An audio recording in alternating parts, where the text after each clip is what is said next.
এই মুহূর্তে দাঁড়িয়ে নজর রাখবো করোনার দিকে। দেশ জুড়ে বাড়ছে কোভিড সংক্রমণ, ফের চোখ রাঙাচ্ছে করোনা। শুধু তাই নয়, কলকাতায় থেকে এবার মিলেছে প্রসূতির কোভিড আক্রান্তের খবর। কলকাতার কাকুরগাছি হাসপাতালে চলছে চিকিৎসা। বর্তমানে অবস্থা অত্যন্ত স্থিতিশীল বলেই জানা যাচ্ছে হাসপাতাল সূত্রে। একই সঙ্গে 15 বছরের এক কিশোরও করোনায় আক্রান্ত। কলকাতা থেকে মিলছে একের পর এক আক্রান্তের খবর। সব মিলিয়ে দেশ জুড়ে বাড়ছে কোভিড।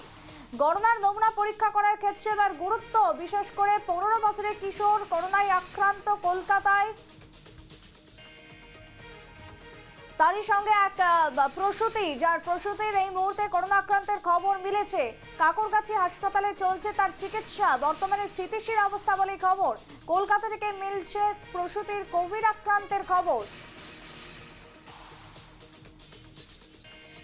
সরাসরি চলে যাবো, এই মুহূর্তে অভিষেক রয়েছে আমাদের সঙ্গে কলকাতা থেকে। অভিষেক, এই মুহূর্তে দাঁড়িয়ে কলকাতাতে বাড়ছে কোভিড আক্রান্তের সংখ্যা, কি পরিস্থিতি বর্তমানে রাজ্য জুড়ে?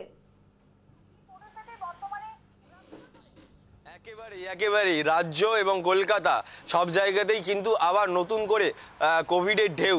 এবং তোমাকে জানিয়ে রাখবো যে আবার নতুন করে কিন্তু করোনা আক্রান্ত কলকাতাবাসী, এবং কলকাতাতেও আস্তে আস্তে করোনার এই নতুন যে ভেরিয়েন্ট, নতুন প্রজাতি, সেটা কিন্তু মাথাচাড়া দিচ্ছে। শুরুতেই কথা বলার চেষ্টা করব এখানে যারা পথ চলতি মানুষ রয়েছে তাদের সাথে, যে তারা কতটা আতঙ্কের মধ্যে রয়েছেন। আপনারা কতটা আতঙ্কের মধ্যে রয়েছেন? আবার সেই আতঙ্ক, আবার সেই করোনা, যানবাহন বন্ধ, লোকের রুটি রোজগার বন্ধ, খুবই আতঙ্কের মধ্যে আছি আমরা, খুবই বিপজ্জনকভাবে আছি। এই যে নতুন করে আবার করোনার ভ্যারিয়েন্ট এবং নতুন করে আবারও আক্রান্ত, তো কি বলবেন এই বিষয়টায়? আপনারা কি মানে আতঙ্কের মধ্যে রয়েছে? আতঙ্কের মধ্যে তো অবশ্যই আছি, কারণ আবার তো সেই একই দুর্যোগ নেমে আসছে কলকাতার বুকে। সমস্ত কিছু বন্ধ, রুটি রোজগার বন্ধ, যাদের দিন আনে দিন খাওয়া মানুষদের কাছে খুবই বিপজ্জনক। স্বাভাবিকভাবে বুঝতে পারছো যে কলকাতাবাসী কিন্তু তারাও আতঙ্কের মধ্যে রয়েছে, এবং তাদের বক্তব্য যে নতুন করে এই যে করোনার প্রজাতি বা করোনার যে ভ্যারিয়েন্ট আসছে, সেখানে দাঁড়িয়ে কিন্তু তারা যথেষ্ট আতঙ্কে। এবং যে তোমাকে জানিয়ে রাখবো, শুধু কলকাতায় নয়, রাজ্যের বিভিন্ন জায়গায় কিন্তু করোনা আক্রান্তর খোঁজ মিলছে। এবং এই করোনার যে নতুন ভ্যারিয়েন্ট রয়েছে সেটা কিন্তু মূলত শনাক্ত করা হয়েছে একদম সরাসরি চায়না থেকে, এবং সেখান থেকেই কিন্তু এটা ছড়িয়েছে। নতুন করে প্রসূতির আমরা দেখতে পেয়েছি যে তার কিন্তু তিনি করোনা আক্রান্ত, এবং তার যে কিশোর রয়েছে সেই কিন্তু হাসপাতালে ভর্তি, এবং ইতিমধ্যে কাকুরগাছি হাসপাতালে তার চিকিৎসা চলছে। এবং সেখানে দাঁড়িয়ে স্বাভাবিকভাবেই কিন্তু উদ্বেগের মুখে কলকাতাবাসী। আবারও নতুন করে যদি করোনা আসে এবং লকডাউন হয়ে যায়, সেক্ষেত্রে দাঁড়িয়ে রুটি রোজগার যেরকম বন্ধ হয়ে যাবে, কিভাবে তারা সংসার চালাবে সেই দিকেও কিন্তু প্রশ্ন চিহ্ন।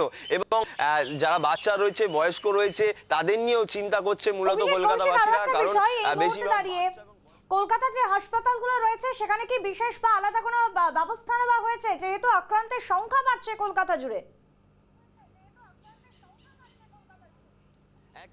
একেবারেই দেখো, এই প্রশ্নই তুলছে সাধারণ মানুষ। কারণ রাজ্য সরকারের থেকে এখনো পর্যন্ত সেভাবে কোনো অফিসিয়ালি কিছু বার্তা বা হাসপাতালদের কোনো বার্তা দেয়া হয়নি, এবং সেখানে দাঁড়িয়ে আপাতত হাসপাতালে সেইভাবে করোনার জন্য কোনো রকম ব্যবস্থা নেওয়া হয়নি। তবে যেভাবে করোনার সংখ্যা বাড়ছে, সেখানে দাঁড়িয়ে কিন্তু একটা ব্যবস্থা নেওয়া উচিত, এমনটাই সাধারণ মানুষ মনে করছে।